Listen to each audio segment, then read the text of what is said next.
Well, you may not know that there's a military museum inside Boys Latin. And this morning, Marty's there giving us an inside look. Hi, Marty.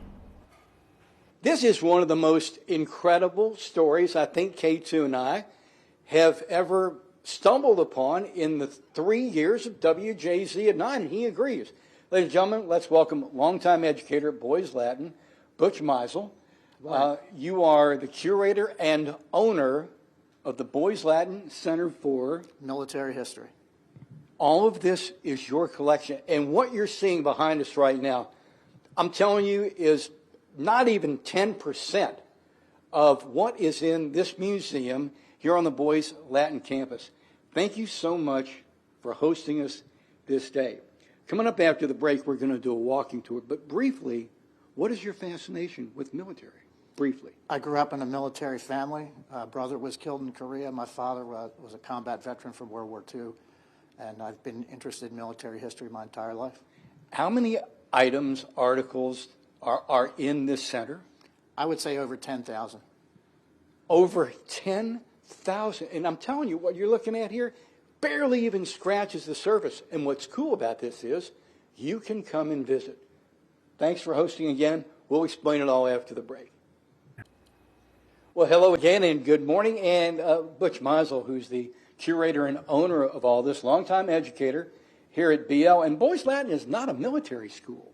No, but we have a lot of students that are in the military right now and in the past. And the students come in here and use this as a learning center. But once again, and we'll tell you in a little while how you can come and visit this, it's so extensive in an area of the Aberdeen Proving Ground, Fort Meade, the United States Naval Academy, this and that. This may be the greatest collection in the area. Well, thank you. We put a lot of pride and we put a lot of effort into this. It starts with colonial times and moves forward to modern times, correct? Correct. And this is all authentic. If it's not original, we still call it authentic. It's an authentic reproduction. Okay. But generally speaking, I mean, we're back in colonial times here. But generally speaking, when we get to the modern era, it's the real. Everything is real. Once we get past the Civil War, it's all original. Okay, so we go to colonial times. What would this be? This is the War of 1812, late war. You can see things are similar, but they're a little bit different. And that's what we try to show is how things change. And then we go from the War of 1812 to the Mexican War. All significant events in American history. Correct. This is wild. And then to K2's left, this is going to be? This is the United States Civil War. And the oldest uniform we have that's original is the naval uniform. But the other uniforms are authentic reproductions. But coming up next half hour, everything we're going to show, as a matter of fact, K2's going to turn around and take another shot of us. Everything behind us, everything else in here is the real deal. Correct. How did you, in 30 seconds, how did you come up with all this? Number one question.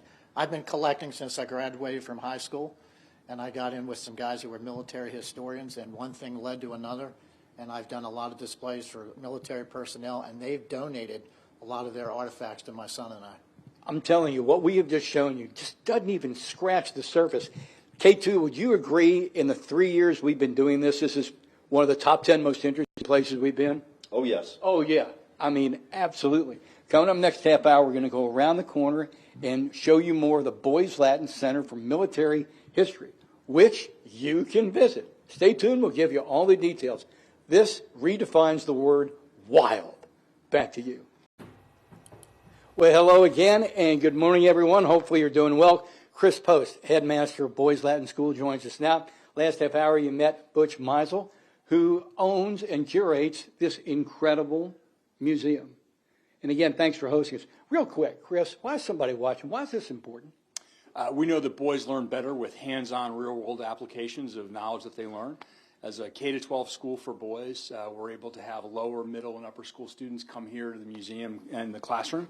They're able to handle the artifacts, and it makes history come to life, and that's just incredibly important for boys. But somebody watching us now in Roanoke County, maybe even up in Cecil County, can come to Boys Latin to this facility. Absolutely, we'd love to host them.